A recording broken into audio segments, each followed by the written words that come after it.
Anyway, Nasara. Nasara supposedly mean the helpers. The helpers of Jesus.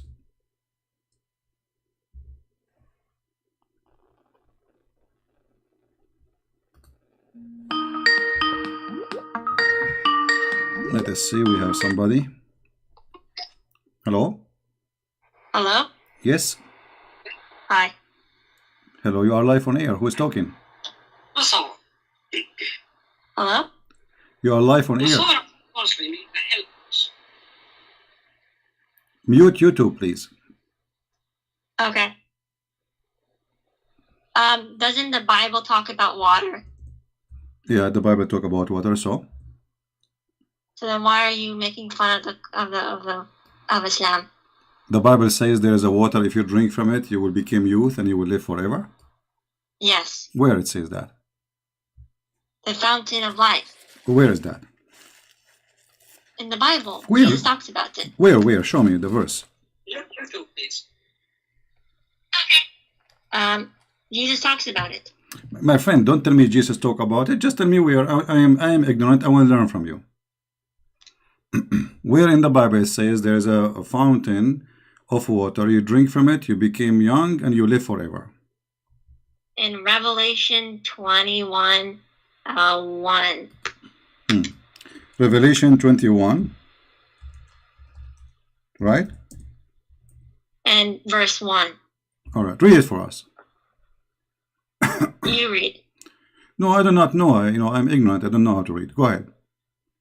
I want you to read it. Well, I want to see from you where you get this from. You read it for me. I don't see it there. Then the angel showed me a river of the water of life. You are talking about Revelation chapter 21, right? Chapter 22. 22. Okay. All right. Read for us. Go ahead. Then the angel showed me a river of the water of life, as crystal, as clear, flowing from the throne of God and of the Lamb. Okay. Where in there it says this is a water, which is, if you drink from it, you become youth. Then if you drink it, what happens? Well, isn't it the Quran says we made everything living thing from water? This is the water of life. Everything is made from, every living thing is made from water. So the water which all of us, we have our life from as a source of life is this water. However, this is a book of Revelation. This is about metaphorical things, not about real water. But if you want to take it as a water, nowhere it's there it says that this is a water. If you drink from it, you become youth and you will live forever. But what is the water of life? What happens if you drink life? The water of life, Jesus said, the one who drink my water, he will live forever, which means the one who accept me and believe in me, that is my water. Okay. And that's the same thing as the hadith you talked about. No, here we go. This is about physical fish. The fish was dead. And the fish, some water fell on it, and the fish became alive. And the prophet, his name is Al-Khadr. His name is Al-Khadr because he drank from that water, and this is why if he sit in any place, he make it green. This is why they call him Al-Khadr. Khadr meaning green. Okay. Yeah. So what we are talking about here, a real fountain of life. If you drink from it, you will be young and live forever. And in the Bible, this is about metaphorical thing, that the source of everything is God. All life is coming from God, and everything is created by Him and for Him. And that what it is clear and crystal, which means He is pure, He is holy, proceeding from the throne of God. So you are comparing between two things have nothing to do with each other. It says the same thing. No, here. Maul-Hayat. Okay. Water of life. No. You see, here, this is a physical water. You drink from it, and you even the fish was dead. Do you see the story? Do you see the story? Yeah, people will drink the water too of life. No, okay. Who in the world want to believe that there's a fountain? If you put some water from it on a fish, the fish will come back alive. Do you really believe in this? What? You believe that there is a fountain of water. If we take some drop of the water, we throw it at the fish will become alive. If Allah wills it, then why not? Okay, but you see here, we have a problem. Allah is God. and Allah, he says, every one of you is going to face death.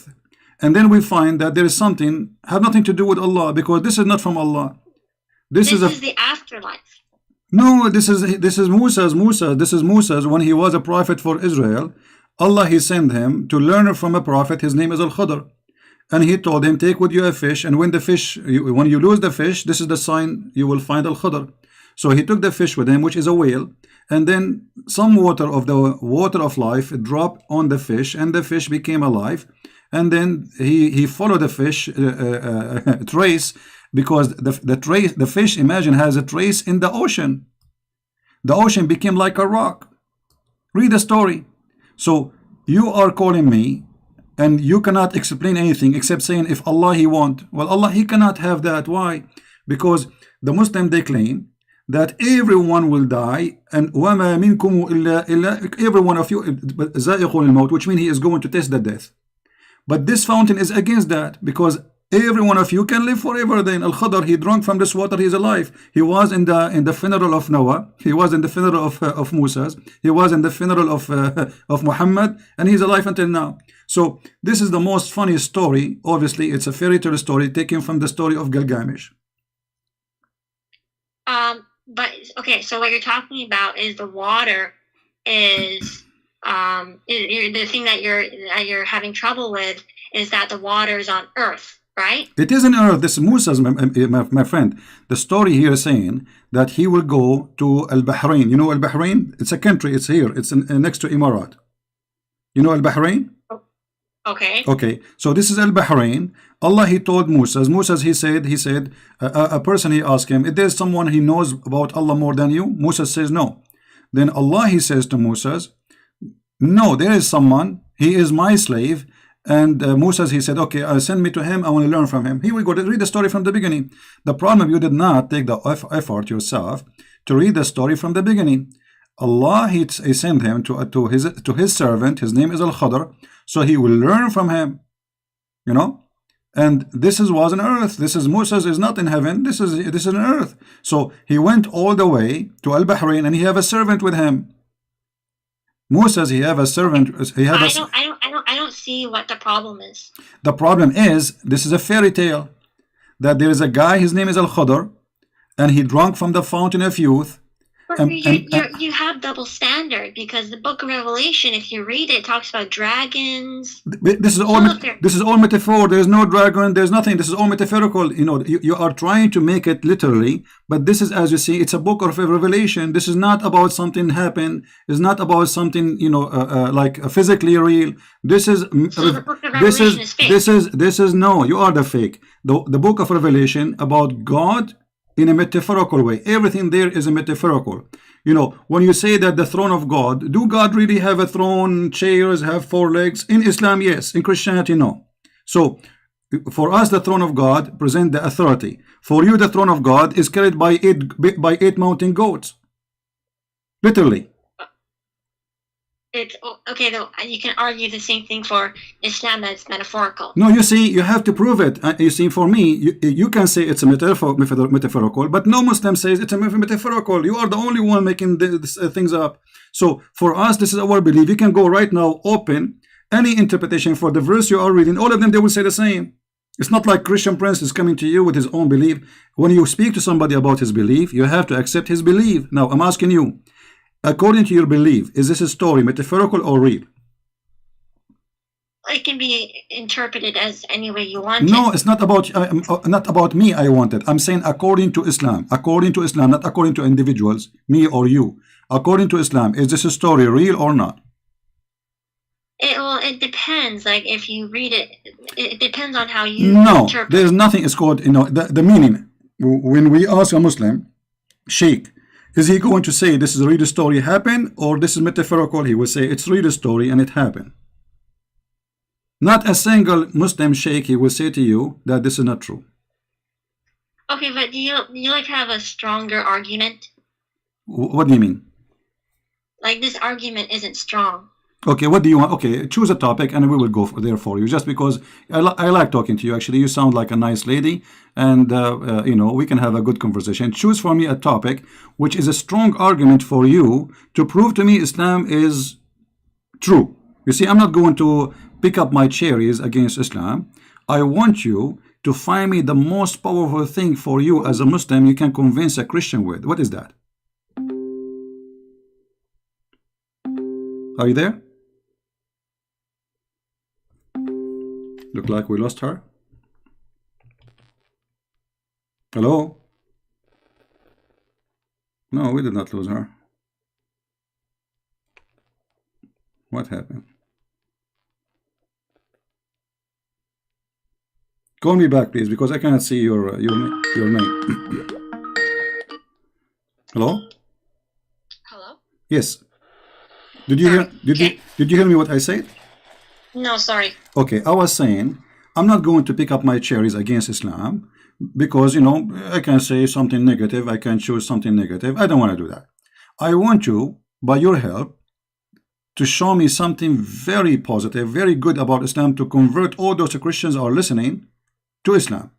Choose your best and leave the rest for me. We believe in one God. You believe in one God? Yes. So this is the best argument you have? Of course. Okay. Well, there is a church. There's a church in San Francisco. It's called the Church of Satan. They worship one God. His name is Satan. Secondly. Okay, but that's not God. Okay. How we know that Allah is God then? What is the proof that Allah is God?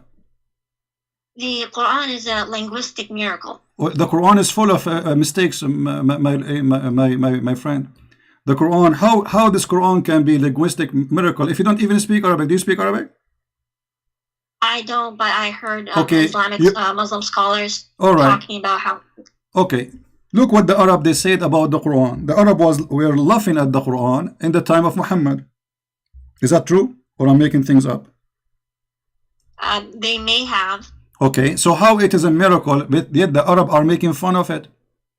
Because people try to deny God and try to make fun of him. But you just said that the Quran is a miracle. How they can deny a miracle like this? Look what they said in chapter 8, verse number 31. And when our okay, hold on. Miracles, they called him no problem. No problem. Hold on. When our verses, the Quran, are recited to them, they say, "We have heard this Quran. You know, we have heard it. If we wish, we can say the like it. It is nothing but it is nothing. Hold on. It is nothing but the fairy tales of the ancient. Why they are saying this is the fairy tale of the ancient? But they didn't produce anything like it. Okay, I will go with you guys. They did not produce anything like it. Well, Muhammad himself, he copied from the Arab Quran. And you know what? I'm not going to use source from the infidels. I will use Islamic source to prove my point. Is that okay for you? Okay. All right. Okay. So if Muhammad he took from the Arab Quran, that's mean Muhammad is a fake prophet. Here we go. Okay.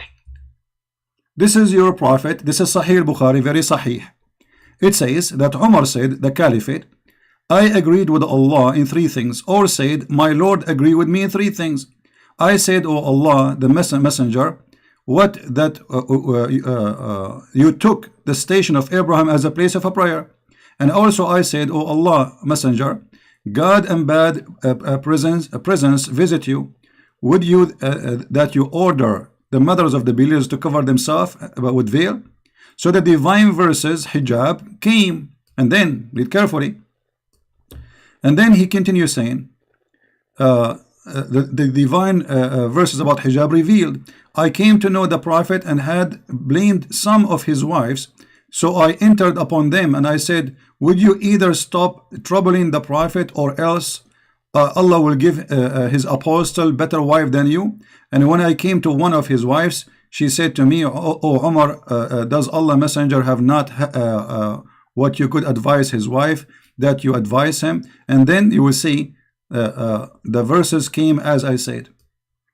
The verses came to Umar as he said to Muhammad. So Muhammad, he say a verse.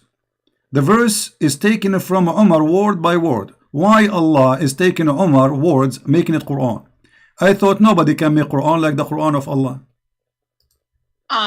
So basically in the Quran, doesn't it say that Allah, he uses us as vessels, like uses our hands? Okay, hold on. But you are the one who said to me, produce like it if you can. So if Allah, okay. So look at the contradiction here. Allah, he hear Umar. Umar, he make Quran. Allah, he take Umar words and he make it Quran, but yet nobody can make Quran like Allah. So who is the one who made the Quran? Allah didn't make it. Allah gave it to him.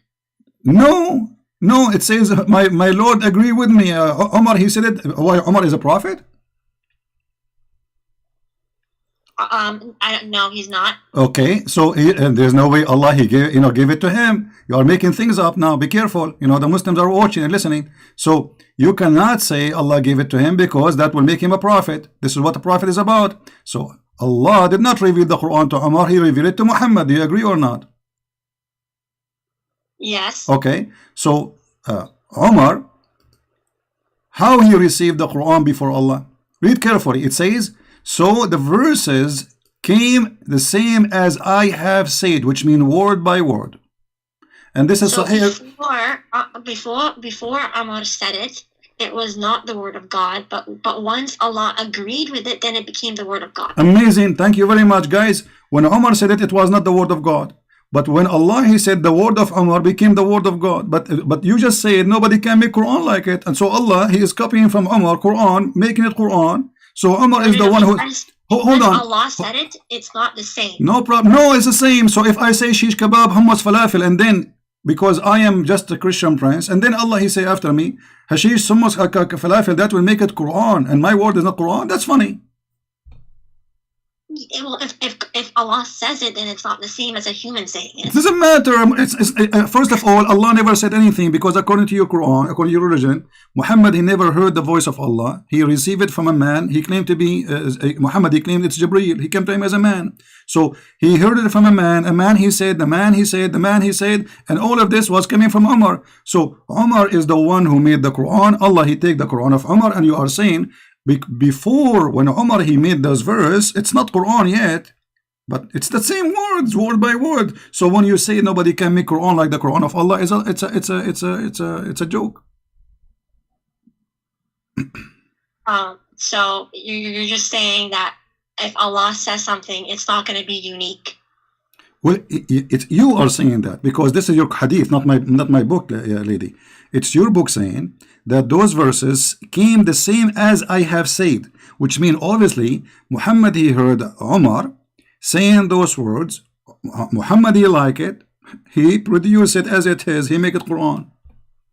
But then if this hadith is saying that Umar he wrote the Quran, then that means this is a fake hadith. Here we go. So that's a good idea, guys. It's a fake hadith. Islam is fake. So if Sahih al-Bukhari, the most authentic book after the Quran, is fake, that's mean we cannot trust anything in Islam. Okay, you know what? I will go with you. I will support you. Guys, this hadith is fake. What about the Quran? Isn't it the Quran says that the shaitan, he made Quran? No. Okay, let us see this verse. I want you to open with me. I don't know if you can see the screen or not. Chapter 2, verse 106. Chapter 2.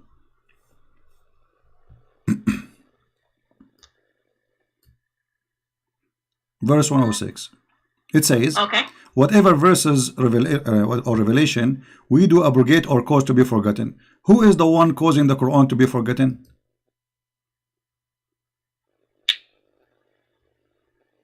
We never nullify a verse nor cause it to be forgotten unless we bring one better than it, okay, or similar to okay. it. Who is the one who caused the verse to be forgotten? Allah. Thank you very much. And why Allah he do that? So basically, if a verse was sent down for a particular period of time, then like after that particular period of time, then it won't be necessary anymore. So okay, then it would change. Guys, the Quran is not necessary anymore. We throw it in the trash. Look what the verse is saying. It says similar to it. So okay, I will give you an example. So it's like the Old Testament and New Testament. Hold on. No. The Old Testament is there. Nothing changed. God did not make me forget it. It's there word by word. So listen carefully here. Know what you said. Allah will make you forget the Quran, so He will make the same verse because it says similar. Does it say similar? But we don't know what similar means. Okay, now we know what similar word he's using my language, Arabic. نأتي بخير مثلها منها أو مثلها. It's exactly the same or better. Okay, let us go by one. Allah will cause me to forget of this verse. Let us make a verse. I'm not trying to insult, but just to give you an example. eat apple, it is healthy.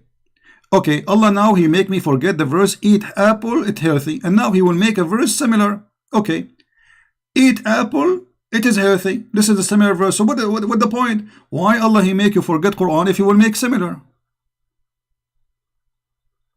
It's for like if one verse is abrogated, then He'll bring another verse that's similar. How it's abrogated, lady? If He says two options. Look, listen carefully. You know, abrogated or caused to be forgotten. So those who they are caused to be forgotten, Allah He will make something better or similar. Don't mix things. So He will make you forget about eating apple. Allah He said in the verse number 10, chapter number 10, verse number 1, eat apple. Okay, Allah He make you forget this verse. He make a new chapter. It's chapter number 11, verse number 1. It says eat apple, but they are the same. Now Allah is saying He will make similar verse, which doesn't make sense. This is a crazy talk. But if we go to different verse, and later I will be back here to this verse, but I'm trying to connect the dot to you so you can understand me. Okay. The Quran says that Allah He will delete the satanic verses from the Quran. For which one? Is that correct? For which? Allah He will delete the satanic verses from the Quran. Is that correct? What are you talking about? Satanic verses? Exactly. Well, what are you talking about? Okay, guys, did she say, this lady, satanic verses? Did you say that or me? No, you said that. No, you are the one who said satanic verses, not me. You just said satanic. No, you are the one who said, are you talking about satanic verses? No, you said satanic, and I said, are you talking about? No, like, no, I said, is it true? My question was, is it true that Allah will delete the verses made by satanic? You said, are you talking about satanic verses? Yeah, so okay. Those are the lies. Okay, so you confirm. Okay, let's see if it's a lie. So this is a lie, guys. It's a lie. Read the verse with me. Chapter 22, verse number 52. Go ahead. I'm listening. Never did we send a messenger or a prophet before you, but when he did recite revelation or narrated or spoke, Shaitan threw in it, but Allah abolishes that what Shaitan throws, and Allah establishes His revelations, and Allah is all-knower, all-wise. Okay, so Allah will abolish what? What Shaitan threw. He throw where? Where he throw? It does not say. Okay, it says, here we go. He recite revelation. It's revelation. When he did recite the revelation or narrated or spoke, Shaitan, he throws some falsehood in it. Where in it? In it what? In the speech. In the speech, which is revelation. Okay. Okay, so now it's confirmed in the Quran that Shaitan, he made satanic verses, and Allah saying, but Allah abolishes that. Thank you very much. No problem, guys, but Allah abolished it. Okay, question. How Muhammad did not notice that this is satanic verses, yet Allah is the one who will abolish it? Look what happened. You're a prophet, he was talking. Shaitan, he put words in his mouth. Muhammad, he did not notice that this is not from Allah, which means it was a perfect Quran for him. And then after he speak, he went home. Few days after, Jibreel, he come to his house. He knocked at the door. Habibi Muhammad, what you did, Habibi? He said, what? He said, the verses you say, those are not from Allah. Okay, hold on. The Quran says nobody can make Quran like the Quran of Allah. Who is going to be the judge? Muhammad. Because how we will know if this is from Allah or not? Muhammad is the prophet. Who is better than Muhammad to recognize which Quran, which is not? Muhammad himself. It does not say that Muhammad knew that it was Shaitan. It does not say that Muhammad did not know that Shaitan threw it. Thank you. No, it says he did not know. I can show you the interpretation. You want to show you the interpretation? Yes. All right, no problem. All right, give me a second, please. You see, here we don't talk from our own because that will not be right. As we said, when we debate Muslims, we debate them about their belief, not what we claim. All right. So we will go to the interpretation of the Quran and we will open it.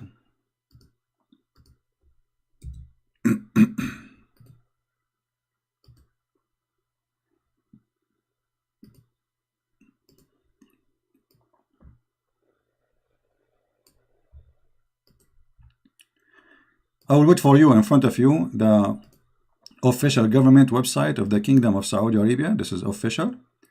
This is not like a website made by somebody who's a Christian, or you know. This is very official. Okay.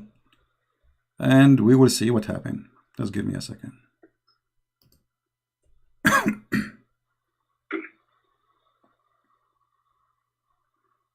Let us hope that this website will open, will work, because usually sometimes it doesn't work. It take.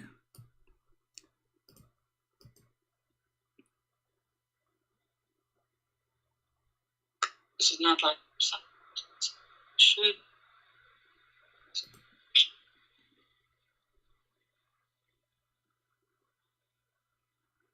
I wish you speak Arabic, because I can show you all the interpretation in Arabic and you will die laughing. But anyway, we have to find it in English.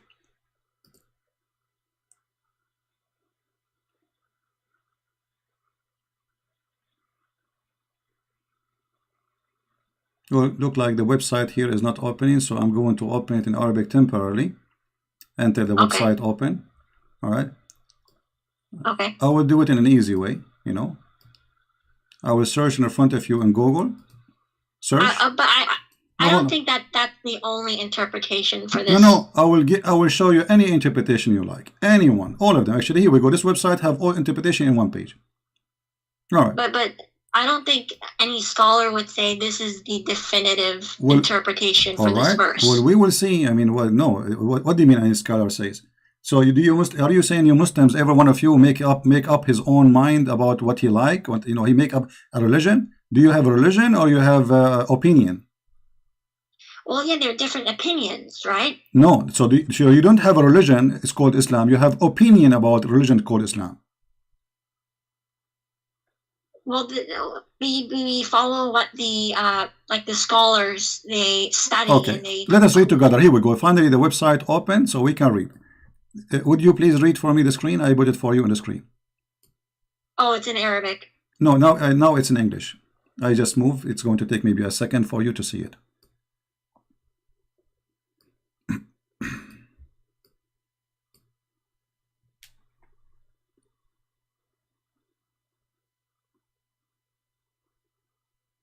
I still can't see it. Okay. Oh, there you go. This is Tafsir al-Jalalain. It says. Okay. Yeah. Jibril. Let me make it short. You can read. You can take your time. I will post the link for the page in the chat, so you can open it from your side. Here it says that Muhammad, he recite worshipping the three daughters of Allah, Allat wal Uzza wa Manat, the third. Their intercession is a must. This is what Muhammad said. It says, as a result, Shaitan cast them into his tongue without the Prophet being aware of the following words. Those are the high-flying crans, al-Gharaniq al-Ula. Indeed, their intercession is hoped for, which means Muhammad is worshipping the three daughters of Allah. Not only is saying words, he is saying it's a must to pray for them because they intercede for us. And so the men of Quraysh, where they are happy for this. And then Jibril, read carefully please. Jibril, however, later informed him, the Prophet, of that this is Shaitan had cast into his tongue. Do you see it? Okay. Okay. So Muhammad, he did recite the verses. He went home. He have no idea what he did. But how in the world that can happen? You see, Shaitan, he made him say words. Do Muhammad have ears?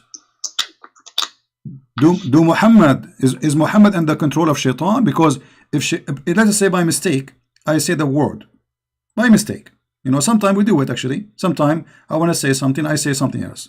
This is happen. But Muhammad here is worshipping the three daughters of Allah. Like, you know, I can make a mistake about, I want to say number, you know, I want to say I ate intercession. And then he went home as if nothing happened. Then Jibreel later, he came and he informed him that this is not from Allah. So the Quran confirmed that Shaitan, he threw verses in the mouth of Muhammad, and Muhammad is the last one to know. What do you think?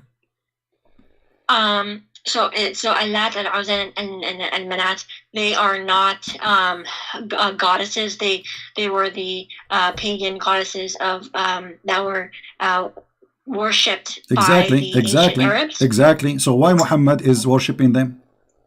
So he was not. It was Satan who put it in his tongue. Okay, no problem, guys. It's a Satan. So Satan in the mouth of Muhammad. So Muhammad in that moment, he is a satanic prophet because he is speaking for Satan. No, Satan is speaking, not Muhammad. No. Read carefully. He cast into his tongue. The tongue of who? The tongue of Muhammad. It was the tongue of your prophet. Read carefully with me. Satan casting them into his tongue without the prophet being aware. So the prophet is controlled by shaitan. His tongue is speaking satanic verses. So your prophet at that moment is a satanic prophet of Satan. Shaitan speaking through Muhammad, using the tongue of Muhammad. Muhammad is talking, but the fact it is shaitan telling him what to say. That is a satanic prophet. Well, if this contradicts the Qur'an, which says that that Satan doesn't have like power, authority over you. Thank you very much. You see, you are helping me. So look, guys, she just said it clearly that Muhammad is a fraud because the story is a fraud. No. The Quran mentioned the story that Shaitan he threw in his speech. What are you talking about? So the Quran says that Shaitan he have no authority over the good believers except the criminals. Except the criminal. Inna ibadi ليس لك عليهم سلطان إلا من اتبعك من الغاوين. Chapter 15 verse number 42. So this verse proving to us that Muhammad is a criminal. He is an evildoer because the Quran confirm, and thank you very much for mentioning this verse. You are a very smart girl. That this verse confirming that Muhammad must be an evil satanic person, because the verse in chapter 15 verse 42, certainly you shall have no authority. Who is talking? Allah supposedly to Shaitan. Over my slaves, any slave, any Muslim, except those who follow you. Al-Ghaween. Who is the Ghaween? Criminals, mushrikeen, polytheists, the evildoers, etc. All kind of garbage. So Muhammad, in order for him to be controlled from Shaitan, he have to be of the Ghaween. And by your help, we prove it to be true. Then that would mean that the verse does not say that Satan talked. It does not say that Muhammad talked on behalf of Satan. It said that Satan put the verses in his mouth. Okay, but Shaitan, in order for him to do that, he have to have authority. The verse here says you have no authority. This is talking about Shaitan or Shaitan. This is Shaitan. Yeah. No, this is Shaitan. Read the conversation. If you go back a few verses, you will see that this is about Shaitan. Here we go. Allah, he said to Iblis. This is about Iblis specifically by name. It's Iblis. Iblis is the first Shaitan. You don't know who was Iblis? Iblis is the first Shaitan. According to your religion, Iblis is the first Satan. And when he came to the earth, Allah, he gave him a penis, and excuse my language, he gave him private part of a male in the right leg, and a private private part of a female in the left leg. So when he shake this with this, he enter this into that, and then he lay 10 eggs. And I can show you the interpretation. So first Shaitan is this Shaitan. This is the father of all Shaitan in the world, so according to Islam. So this is Shaitan. Allah saying to him, you have no authority. This is the highest authority of all. The rest are his babies, are like his soldiers. This is the king of all Satans. The rest are his babies. You have no authority. And if the king have no authority, that means the one who follow, they have no authority too. I mean, they are lower. So this is the king of all evil, Satan himself, Iblis. He have no authority over my slaves. How this has happened to Muhammad?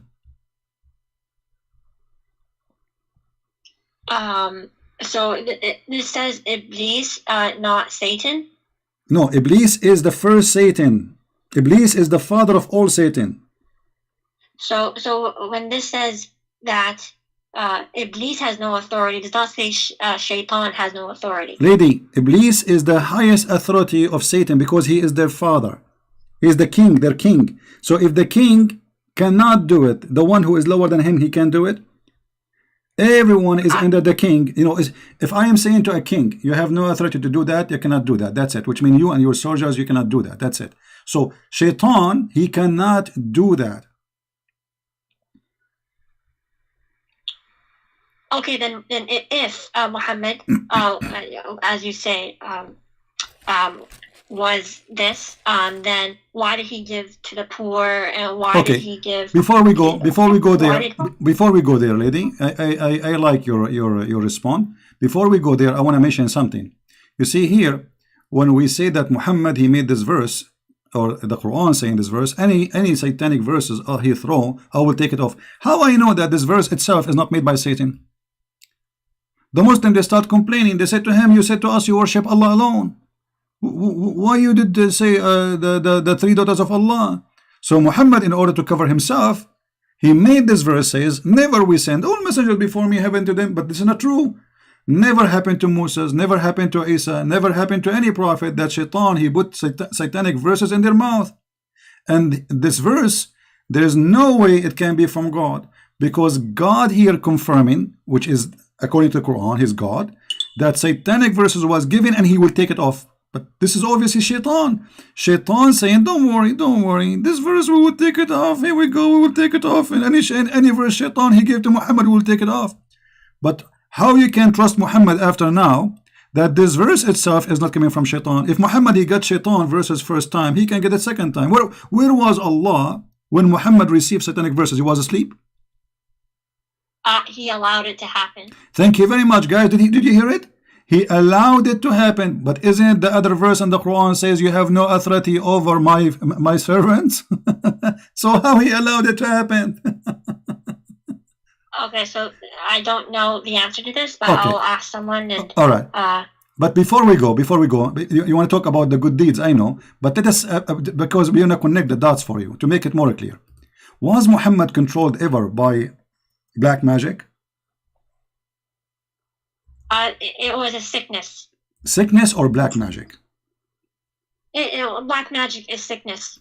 Black magic is sickness. It's called bewitch. How that is sickness? Is that a sickness? You take drugs for it? You take aspirin, so or sick for some time, and then after he was healed by Allah. Okay, but is it really sickness or black magic, which is the Shaitan? Black magic is from humans. They perform the black magic. No. You see, the black magic. The first one who taught black magic, Allah. He opened a Harry Potter school in the Babylon Tower. Is that correct? It was with the two angels. Yes, the two angels, and then the two angels they taught the shayateen too. Read the verse, chapter 2, verse 102. Allah he sent two angels, Harut and Marut, and they opened Harry Potter school in the Babylon Tower next to Saddam Hussein house, and then they teach magic, and then this is in the Babylon, and then Shaitan he used those magic to harm people. You see, they followed that. It did not say that the Shaitan. Read it. Okay, let's read. Shaitan was teaching men. No problem. It says they followed what the Shaitan, the devils, gave them falsely of the magic. Do you see that shit on the screen? This is your Quran. This is your Islamic translation. The men did it, not Shaitan. Listen. Does it say there? They followed what the Shaitan, the devil, gave out falsely of the magic. Does it say that? Yes. Okay, yes, thank you. The men did it, not the Shaitan. Okay, the man did it. The man did it. The man did it. Okay, but the man did it. Did what? Do black magic. Okay, what is a black magic? It's like evil power. Evil power. We go back to zero. You are the one who mentioned to me that Allah, he said to his servant that you have. It's the same black magic in the Bible where the Pharaoh turn the stick into snake. No, you see, this is not a black magic. We don't believe in black magic. And the Bible is speaking about that the magic of Moshe, overcome the magic of the Pharaoh, which mean for them they thought that this is a magic. For us, this is a miracle of God. This is not a magic. We don't believe magic is a lie. So here, you Muslims believe in a magic. And the one who taught the first school is Allah. Why Allah is teaching magic? Do you know? It's to test mankind. Thank you very much. Allah is testing Muhammad? Why not? Okay. By doing what exactly? How he tested him? What the black magic did to Muhammad? Let us see how this test work. It shows if he still stays with the faith. Okay. But look what the magic did to him. Did not affect his faith, affect his private part. Read carefully with me. The prophet continued for such and such period of time, imagining that he had sexual intercourse with his wife, but in fact he did not. Is that the faith in Islam? Is the private part of a man? Is Muhammad religion in his private part? Where does it say that? This is Sahih al-Bukhari, and this is the hadith number I'm showing you on the screen. The prophet continued for such and such a period of time, imagining that he had slept between two brackets, has sexual relation with his wives, and in fact he did not. Why Allah doing that to the Muhammad private part? What does have to do with the trial of a religion? The guy still he is a prophet, and now he imagined himself doing things, so he lost his mind. And this is Sahih al-Bukhari, hadith number 6063. And this is not only for sex, for everything. So look what you are saying to me. Allah he allowed this to happen. Allah he sent two angels to open a school to teach black magic, and black magic will be affected the prophet, and the prophet will start imagining that he had done a thing, but in fact he did not. Which means the prophet he lost his mind. And now we need to ask ourselves, if the prophet he imagined things, how we can trust that he saw angel, he heard the angel talked to him? The guy he lost his mind. He's a crazy. So the reason why we can trust is that the Quran gives an evidence that no mankind can produce something like it. We just showed you that Umar and Shaitan they produce. What do you want more? We just showed you that. How you repeat the same thing? I just showed you that Muhammad copied from Umar many verses in the Quran, and here we go. Shaitan he is making Quran, and Muhammad the last one to notice. And the verse about Allah will delete the satanic verses, maybe this one too is from Shaitan to make us relax and will not go over it. And here now we find that Muhammad is a crazy man. He lost his mind. Listen, if I say to you, lady, I do not know your name. I want to speak to you really with respect, but I want you to listen to me carefully. If I say to you, let's say you are a doctor, and I am a person coming to you. I say, okay, my name is a Christian. I imagine myself seeing somebody talking to me. What you will say to me? Be honest. I imagine, and it's true. I imagine. It's not true, which means it's not. I don't see anyone really. I'm imagining. What do you think? What do you say to me? What is your opinion as a doctor, as somebody educated, smart, and I need your help? I imagine myself speaking to people, or even making a relationship with my wife, but in fact it did not happen. What you will say to me? What happened to me? So it depends. So if it could either be like a natural explanation, like schizophrenia, okay, or things like that, or it could be supernatural, like a divine test, or from Allah or jinn or something like that. Okay, hold on, guys. It can be that Muhammad he have two different personality and he is mentally ill, or it can be that it is a trial from Allah. Okay, hold on. Hold on.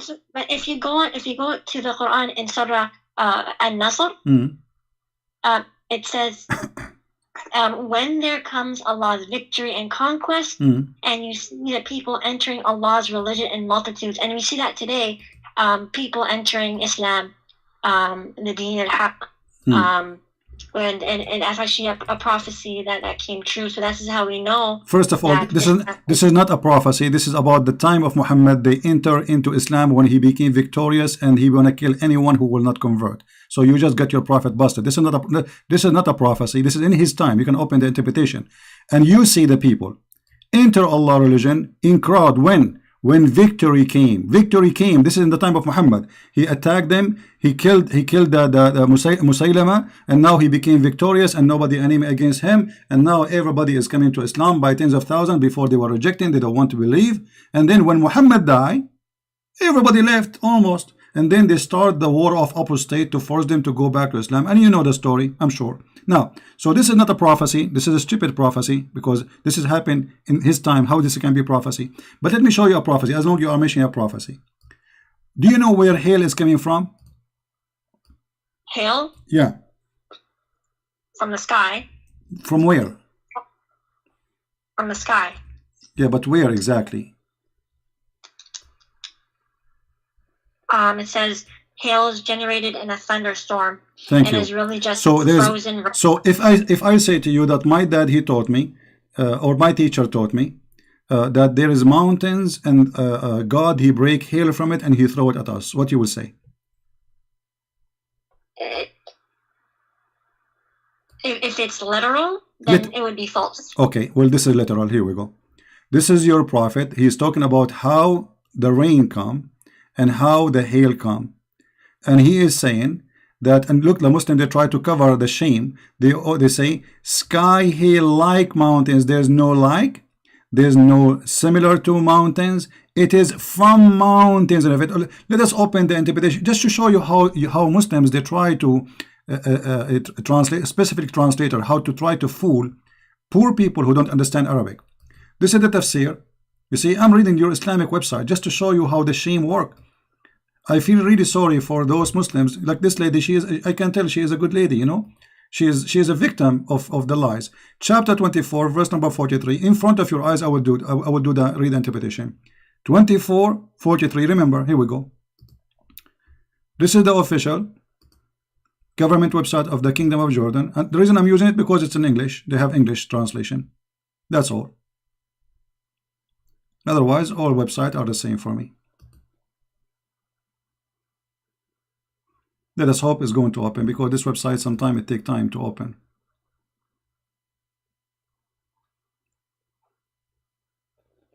We can open Ibn Kathir if this one doesn't work. Let me go to Ibn Kathir, hold on, because this one taking forever.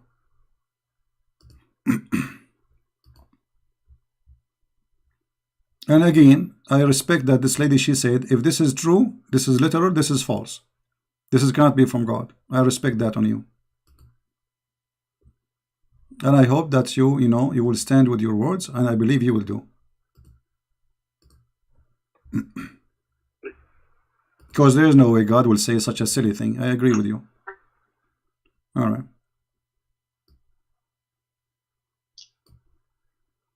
Let us go and see.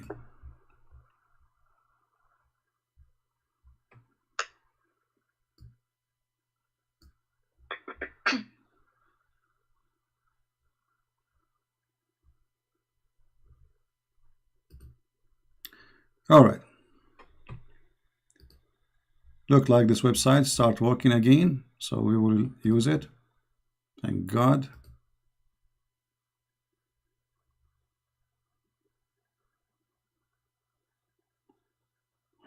All right. I want you to read with me, please. Here we go. This is Tafsir al-Jalalain in front of your eyes. Haven't you seen God, blah, blah, blah. And then he says, and he sent down from heaven out of the mountains min jibalin, min is extra, that is therein, in heaven, fiha, substitute for min, etc. I know, try to explain Arabic. From the heaven, with repetition of genitive preparation, hail, and he sent down, and he submit to those who he don't like. Okay, so Allah, he sent hail from mountains in heaven. Let us see different interpretation. Maybe this one is not clear for you. Let us see Ibn Abbas, the cousin of the Prophet, the highest of the scholars of Islam, the one who Muhammad, he prayed for him to be the ink of scholars, Hibrul Ummah.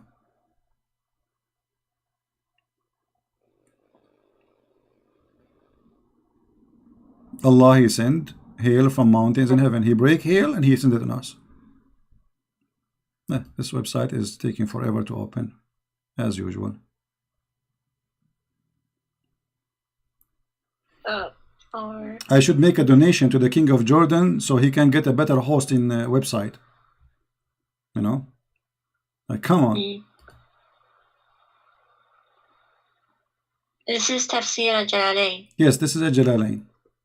And remember, any tafsir you see in English is far away from the tafsir in Arabic. In Arabic, it's totally different because in English they try to make it nicer. Huh? Are you going to put up a tafsir Ibn Abbas? Yeah, I'm trying to open it, Ibn Abbas, but it's Ibn Abbas. Scholars have debated whether it's reliable or not. Okay, what scholar is your choice? You can do Ibn Kathir. Okay.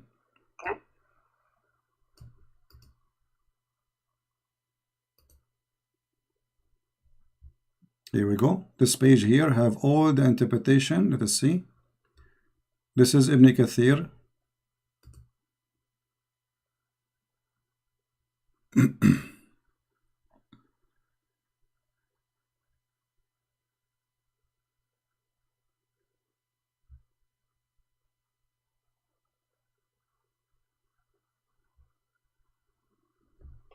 So do you agree with Ibn Kathir?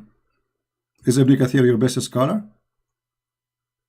He's one of the top scholars. But what making the top? His level of study and the amount of work he put into his tafsir. And, so if Ibn Kathir says something stupid, you will reject him or you will accept him?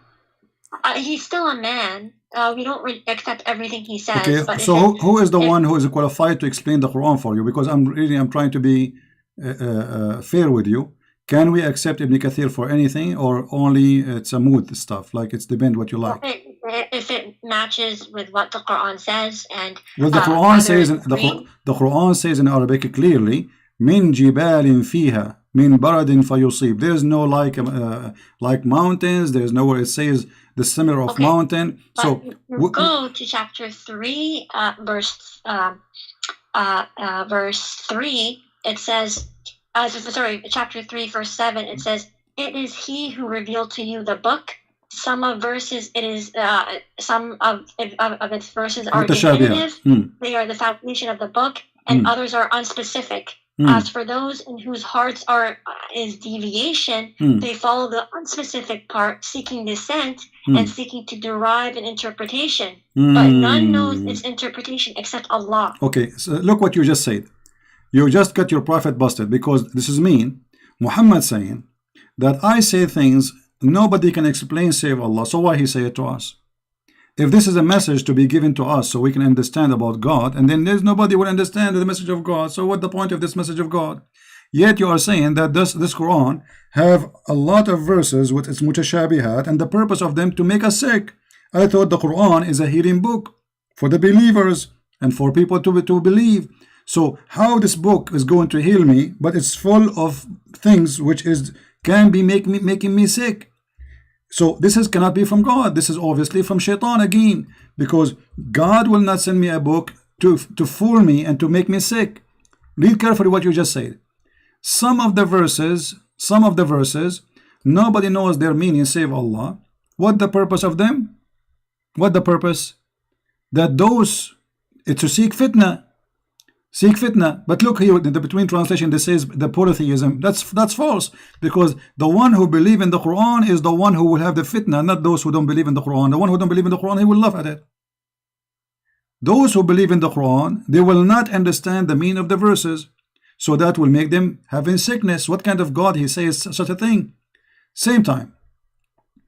So would you say that you understand every verse from the Bible? My friend, I understand God, he speaks to us. The Bible is a private message, which means every word Jesus he speak to you as a person, which means you have your own life, you have your own experience, you have your own ability, and God he speak to you, he go down to your level. The Bible is not a book you're saying jingle bells all the way, and then nobody understand what he's saying. The Bible is a message to you, private message, so you can go and read any verse Jesus said, you will see how amazing it is. So then why are there like Catholics, Protestants, and Orthodox Well, if God speaks to them the same way? well, that's a wonderful question. Still, that will not change anything, because being different will not make us not a Christians, because being different will make us, Jesus said, whoever believe in me will go to heaven. But the Quran, your prophet said that my nation will be 73 sect and only one of them will go to heaven, which means 71 sect is the Jews, 72 sect is the Christians, 73 sect is the Muslims, and only one will go to heaven, and this is Sahih Hadith as you see in the screen. So the most divided belief, according to your prophet, not to me, is Islam. So if your argument why there is a Catholic and Protestant, still Christianity doesn't make any difference. Whoever believe in me and I will live. In Islam, no. There is 73 sect, only one will go to heaven. Which one? Is the minority. Because Muhammad, he says, بدأ الإسلام غريبا وسوف يعود غريبا. Islam start as a small strange religion and it will end as a small strange religion. Few only will believe. And as you see, only one small tiny sect will go in heaven, the rest will go to hell. Now, which one? Each one of them says, I am the one who will go to heaven. And the funny, you just quote for me a verse from the Quran saying that Allah, he put sickness in the heart of the Muslims, so he will divide them and make them sect, and then only one will go to heaven. What kind of God? That's the Quran says that happens to the Christians. What is that? What is that? Say again. The Quran says the Christians will be divided. The Quran? Okay, hold on. Let me show you what the Quran is saying. The Quran is saying that Allah will spread hatred and enmity between the Christians so he can divide them, correct? Is that true? Between them. Yes. Who is the one who will spread hatred between them? Allah. Thank you. So what shaitan do for living? If Allah spread hatred between us, what shaitan is doing for living? What is the job? What is the job? Allah does it by sending Satan as a trial. Okay, so shaitan, he worked for Allah and Allah is the boss. Thank you very much, guys. We have the big boss. Even the Bible says that. Hold on, no. You see, first of all, you are making things up. It says the verse. I can show you. Hold on, the verse saying, and from those who call themselves Christians, we took their covenant, but they have abundant good part of it, a message, etc. So we planted among them enmity and hatred. Where it says that Allah, he sent shaitan. It says we. Yeah, how he does it is by sending shaitan. Okay, do Allah want us to convert to Islam, or he want us to stay Christians and be wrong? He wants everyone to convert to Islam. Okay, so how this will work if you are spreading hatred between us and enmity until judgment day? How that will help me to become a Muslim?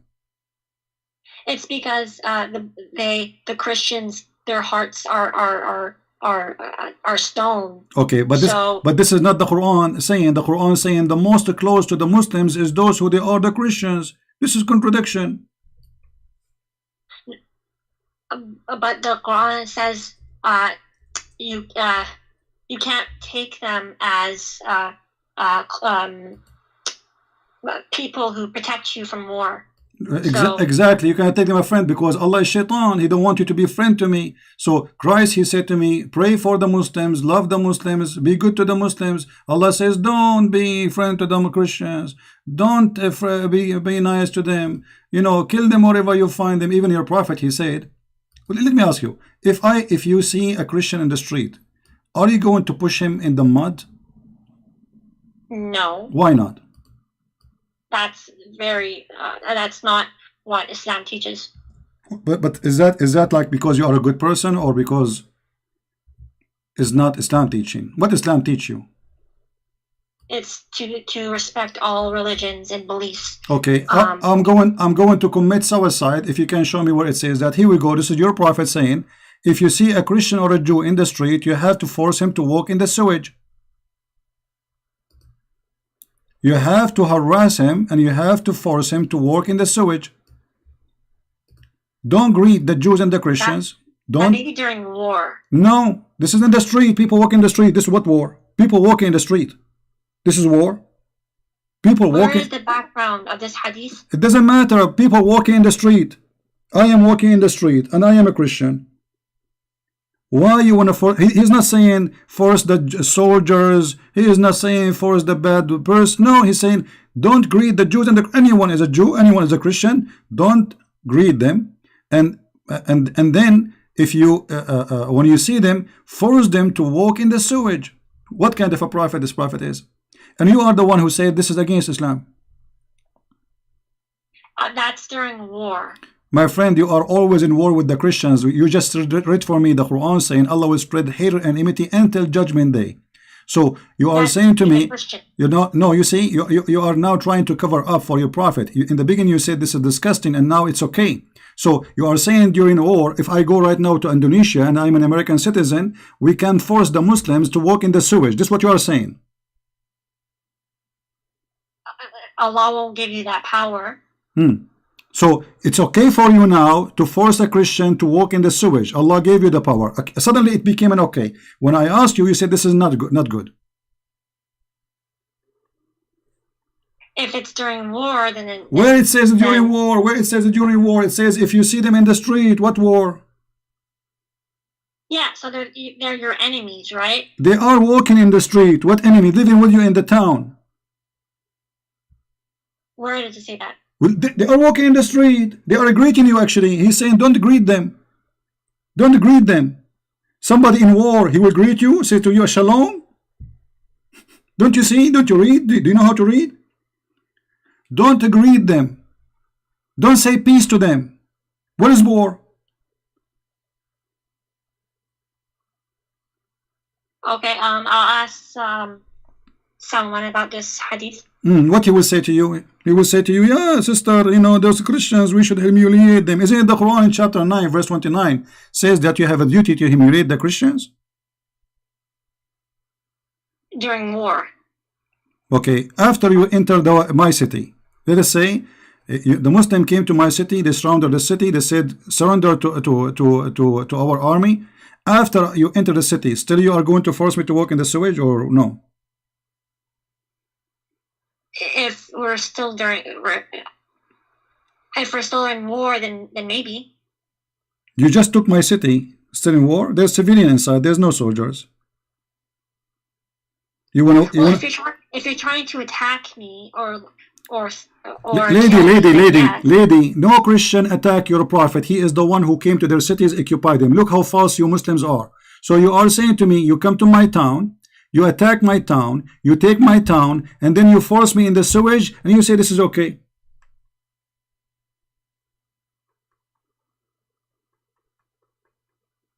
Yeah, I don't know about that. Okay, let me. You know what? I will give you a good chance to defend your cult. You said to me the Quran prove. Until now you gave me nothing proving the Quran to be from God. We showed you that Umar making Quran, Shaitan making Quran, and Muhammad, you have no idea what they are saying. And even you gave me a clear proof that the Quran full of verses nobody knows what they mean, because Muhammad obviously is a thief. And why Muhammad you do not know? Even Muhammad do not know what the meaning of the Quran. Have you ever heard of a prophet you do not know? As an example, the Muslim, they claim that the Quran full of scientific verses. Is that true? The Quran talks about the Big Bang. Okay, the Big Bang. Guys, the Quran speak about the Big Bang. Okay, guys, the Quran speak about the Big Bang. So Muhammad must be a liar, because Muhammad, he said the following. You see how you Muslims, you help me to expose your prophet? How many Muslims will leave Islam today? Let us see how many. This is your prophet explaining the Big Bang, which you are claiming that Islam is speaking about it. Muslims fabricate stories. They lie to themselves, with my respect to you. Look what your prophet said. Who said that? Your prophet, not me. How Allah created the earth and the heaven? Read with me, please. Do you see the screen?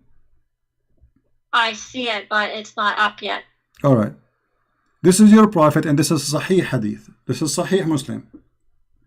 Allah exalted the glorious, created the clay on Saturday. The Big Bang says Allah, he created the clay on Saturday.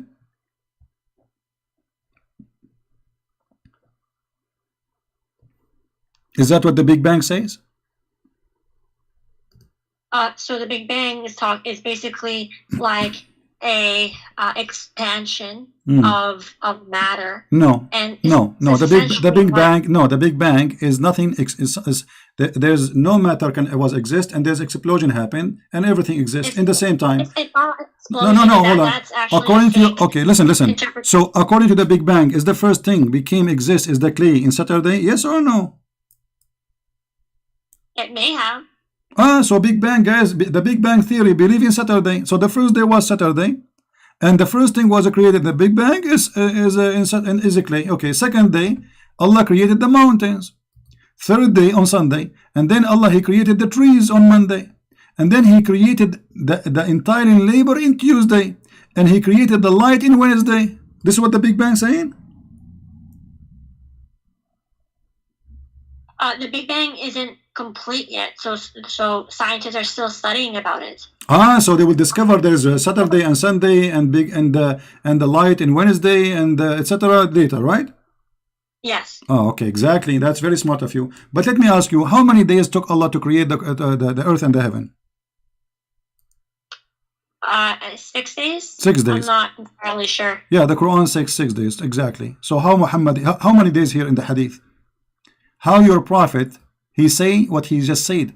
Because if we count the words here, how many days we will find that there are 7. Read with me carefully. Yeah, if a hadith contradicts the Quran, then it's not reliable. Well, isn't it the Quran is a hadith too? The hadith in the Quran, the word hadith is not talking about the hadith of Muhammad sallallahu alaihi wasallam. No, it is. It's basically. No, it is about Muhammad. It's the one who said that is Muhammad. Yes, but the word hadith came before the Sunnah, like when it was compiled. Wait, So the lady, you have no idea what you are talking about. The Quran itself is a hadith. Isn't it the Quran says the best of the books is a hadith? The best of the hadith. What does hadith mean? It means speech. Speech, thank you very much. So both of them coming from Muhammad. So if Muhammad speaks something, doesn't matter what is Quran or normal speech, it have to be truthful. When the Quran talks about hadith, it's talking about Allah's speech, not Muhammad's speech. Thank you, but isn't it Allah He speak on through Muhammad? So are you saying Muhammad is making things up now? Your prophet, when he said Allah created the clay in Saturday, he was lying? This is not Allah saying that? Yeah, so if the Quran, if the hadith contradicts the Quran, then the hadith is not reliable. So is the Quran reliable? Yes. Okay, let me ask you. According to the Quran, where the sperm of the man is coming from?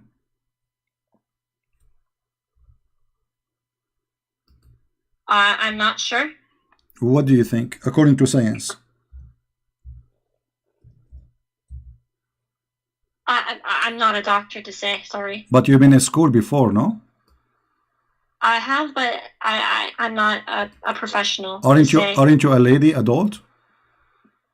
I am. Okay, so now maybe I don't know if you are married or not. So you never heard where the sperm of the man coming from? Well, I have an idea, but I'm not sure. Okay, what is the idea? What is the idea you have? We are talking about science now. There is no shame. So where is the sperm is coming from? Well, firstly, sorry, what? Where is the sperm of the man coming from, and what the sperm will be? The sperm comes from the male genitalia. Okay, is it coming from the testicles of the man? And around it? I'm not a doctor, so okay. I wouldn't know. According to the Quran, the sperm of the man is coming from the back. As I'm aware of, no. Okay, so how the Quran says women have a sperm coming from their chest location? That may be talking about breast milk. Breast not? What breast what? Breast milk. So now the milk became a sperm?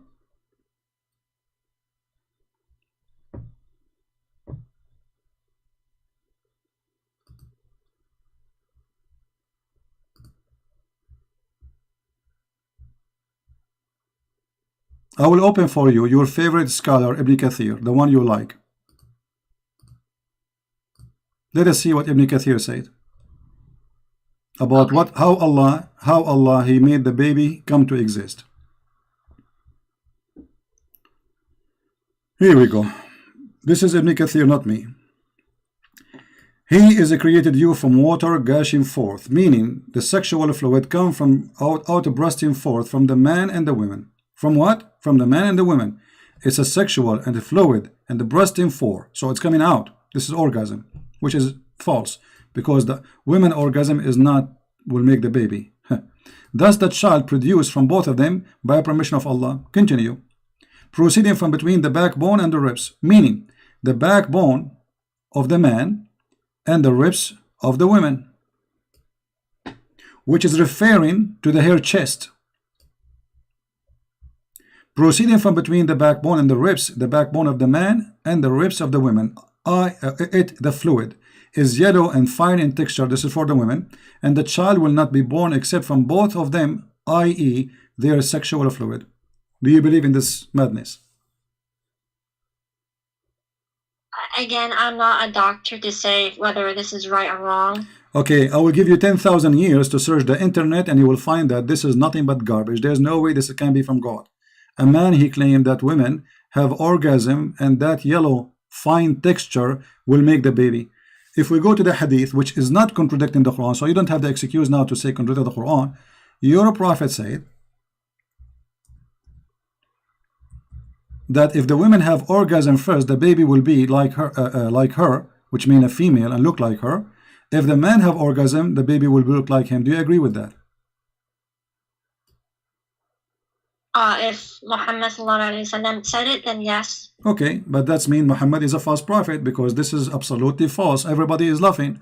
This is far away from any scientific fact. Everybody is going crazy. Look what people are saying in the chat. So my lady, you are trying just because you are a Muslim, whatever Muhammad is say, you accept even if it's funny and stupid. Okay, let us make it simple for you. So Muhammad, if Muhammad is saying that, you agree with it. Is that okay? Anything Muhammad will say, you agree with it. Okay. Now, if we ask you, in the heaven of Allah,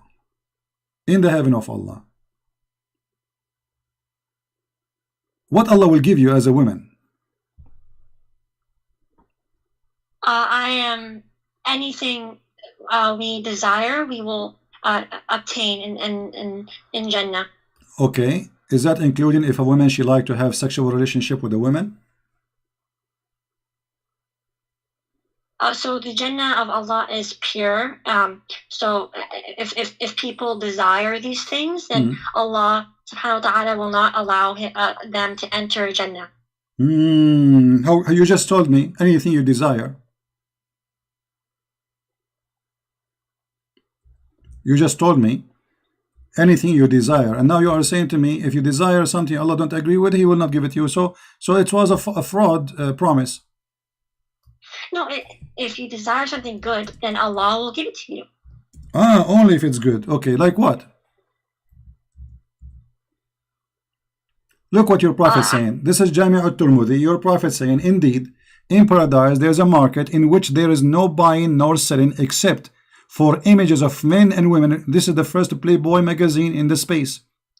So whenever a man desire an image, he enter it. You're a prophet promising men, not you. A Playboy magazine have images of men and women. Is this hadith sahih or? All the hadith which is embarrassing are not sahih, I guarantee you. I just showed you a hadith is sahih, you said you rejected a second ago. You forgot? Not everything from Sahih Bukhari is hadith. Here we go, guys. You know, is this hadith is sahih? I just showed you a hadith is sahih, you didn't accept it. Yes, because it contradicted the Quran. So how it is sahih but it's contradict the Quran? Because sahih means authentic. No, not everything in Sahih Bukhari is sahih. Lady, it is authentic. Authentic mean what? It's mean it is checked and it passed and it is the Prophet who said that. So how it can be authentic? The Prophet said it and yet you don't accept it. So we don't know if the Prophet ﷺ said it. So how you know that this hadith is not said by the Prophet? How you know the Quran said by the Prophet anyway? Oh, because it's in chain. We have it's in chain. Muslim. Well, the hadith I just showed you, the one before it, it was in chain. It says sahih, and you reject it. Well, it contradicts the Quran, so then it's not correct. Okay, So Okay. if something contradicts the Quran, we should not accept. You agree? If something contradicts the Quran, then we Okay. cannot accept it. All right. There's nowhere in the Quran it says that the muta is not to be practiced no more.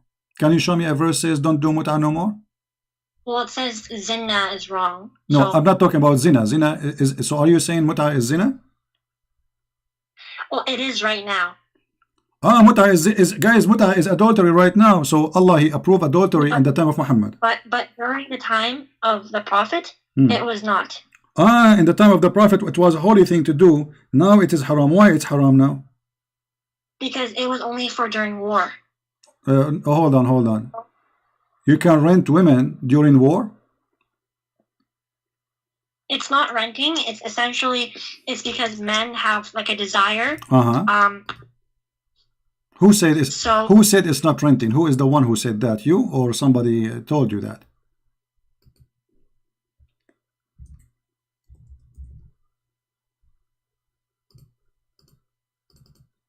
I'm not, I have to, Okay, here we go. This is your Islamic website. This is alislam.org. Read with me in the screen, please. This is your Islamic, website written by your leaders. Explain to us al-muta, the pillars of muta. It says here that muta is a kind of rental. It is kind of what? Rental. In defining rental, read carefully with me.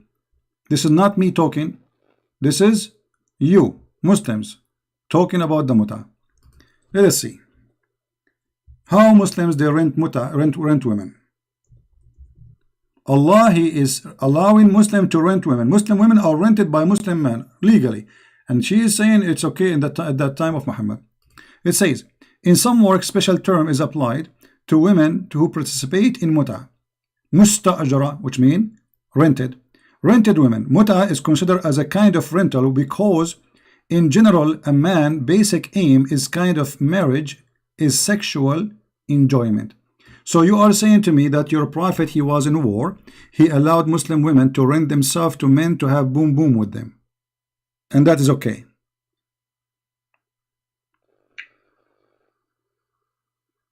if it's during war, then I don't see a problem with it. So the woman who take off her panty because somebody gave her $5 during war, is she a good woman?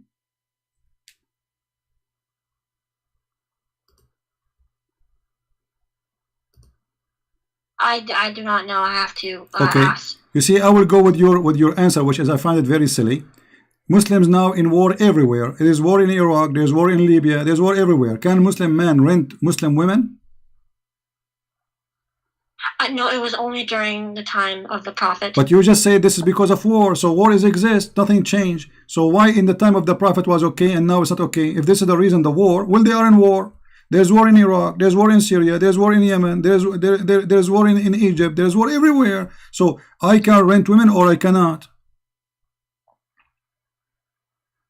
I'm not really sure, so I can probably ask someone, and then I can tell you what they told me. Okay, let me ask you. The Shia, they still practice muta. Why? And the Muslim Sunni, they are not practicing muta. Why? The Shia don't accept the hadith that. Okay, that but says you are that. the one, hold on, but you are the one who said to me, if the hadith contradict the Quran, we will not accept. The muta is a verse in the Quran. The hadith says that the Prophet, he forbid the muta. So how you see, look what you did to yourself. How you a second ago, you rejected the hadith because you said it's contradict the Quran, I don't accept it. But yet you accept the hadith about the muta, which contradict the Quran. The Shia The says, Quran says that zina is wrong. okay, hold on, there's nowhere in the Quran says muta is zina. The Quran says you can rent women and you can pay them money for enjoying it, which means their private part. So you are the one shooting yourself in the foot. You said if a hadith contradict the Quran, you reject the hadith. Look what happened now. You are rejecting the Quran because of a hadith.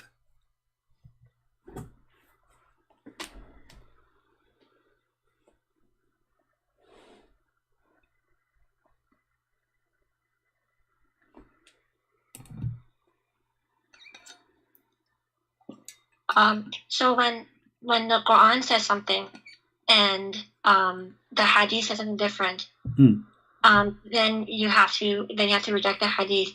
but the Quran does say that zina is wrong, and so that hadith is supporting zina. No. You see, don't fabricate things. First of all, if Allah says you do muta, how you can call this as zina? Shame on you. With my respect to you, and the other one insult. You are insulting Allah now. Don't do that, please, in front of me. That's haram.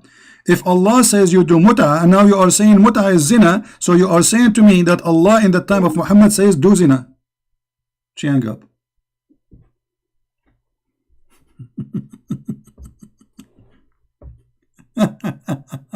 Call me back. Do you see how they play games? We don't debate Muslims. You know, we have to. They play games. It's like a cat and a mice. You know, you have to go in the corner, try to hold them from their tail. No honesty. When they want, they reject. When they want, they accept. When they want, she do not know. She is a lady. And she do not know where the sperm of the man is coming. She do not know if the women have a sperm or not. Suddenly she do not know.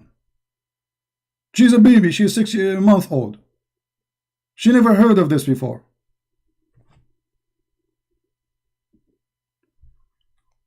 Taqiyya, to defend Islam. This is the truth.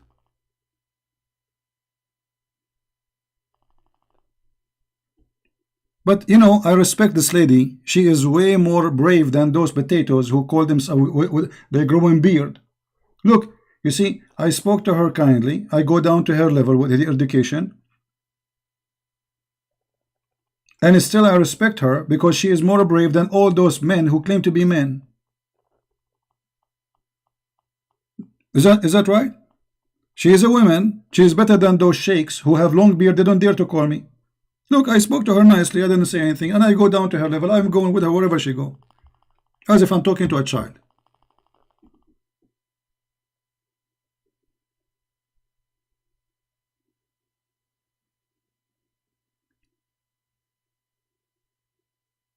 But the most amazing thing, when they try to defend, they shoot their prophet. Not only in his foot, they shot him in private places. She just agreed that muta is a zina. So Allah in the Quran approve and encourage zina. Did you hear it? Fantastic. She hung up because now she said, oh, what I did. This is zina. So the hypocrite now, they accept the hadith which is contradict the Quran. But when they want, they say, we don't accept the hadith, it's contradicting the Quran. That is Islam, my friend. Islam is, there's a God, his name is Allah. He asks his followers to rent women. And those women are good believers. A good woman, she rent her private part. The Prophet of Allah, he said, any believing person, they agree to have muta,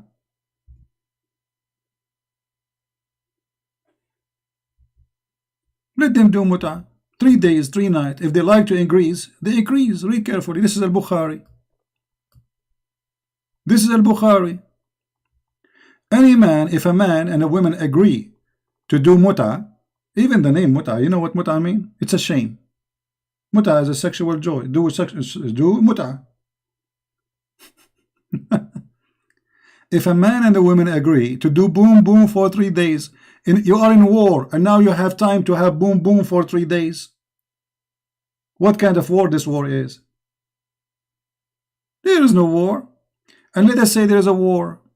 You are not the first one who go in war, and they have wives. So now you are saying to me, if I am going away from my home and my wife with me, okay, I can rent a woman in the hotel. I go to Las Vegas, I rent a woman because I am in war.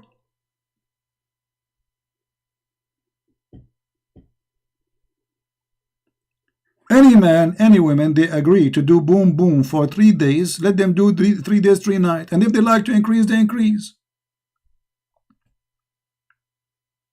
And here we need to ask ourselves, how he make it lawful and then how he make it unlawful, because people, they start laughing at him. This guy, he claimed to be a prophet of God. claiming to that he brought decency, but look what he's doing. They are jumping in the top of each other as if they are cats. Women, they became sex toys. Men, they became pimps. This is Islam. And this is why she hung up, because she found that she got her prophet busted with no mercy.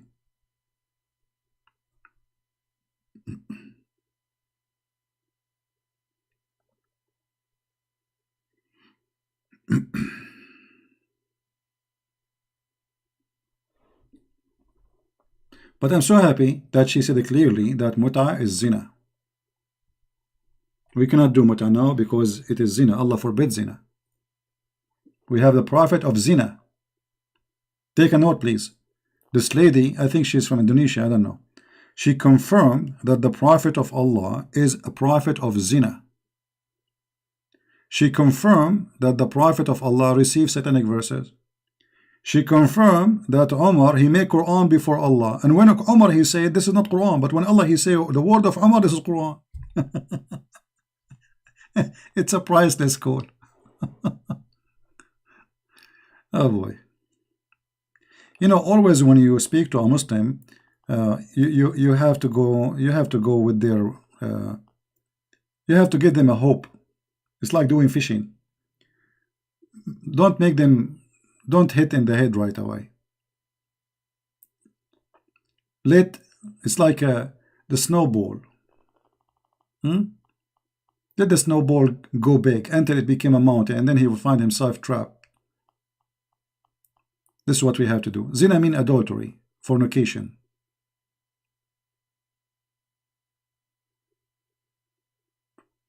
Zina means fornication. So this is the prophet of fornication, the god of fornication. He allowed Muslim women to rent.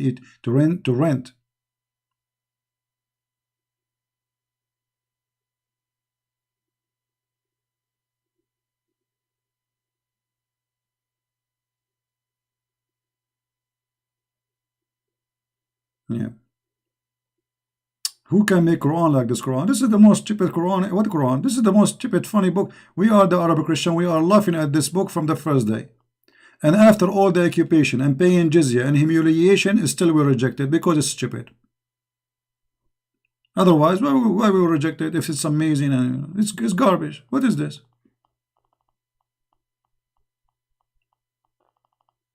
Yeah, the Muslim, they give us dislike. That's an honor for us. That means we are doing a great job.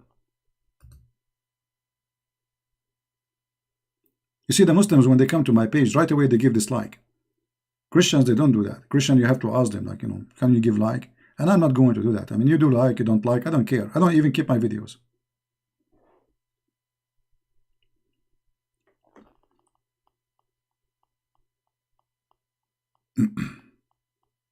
Feel free to call me back, lady, and you are welcome. I respect that you are brave more than the rest of the Muslims.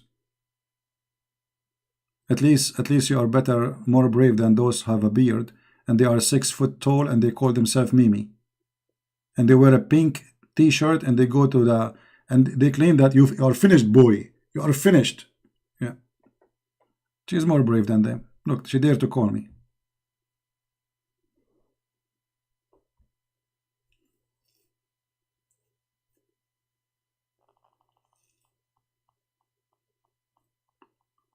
From the first page in the Quran to the last page of the Quran is a stupid book. The Prophet, Allah, He allowed the black magic to be in the Prophet. Look at this madness. Okay, hold on. To do what? As a trial. Trial for what? His private part? I thought Allah, He sent a dish of shish kebab. He ate it. He got the power of 40 men. How now Allah want to make His private part flat?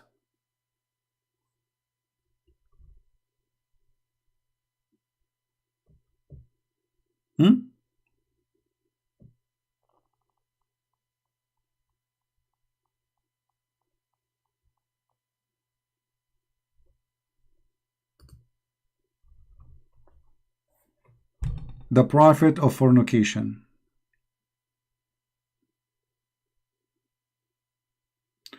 I promise to explain to you, Nasara.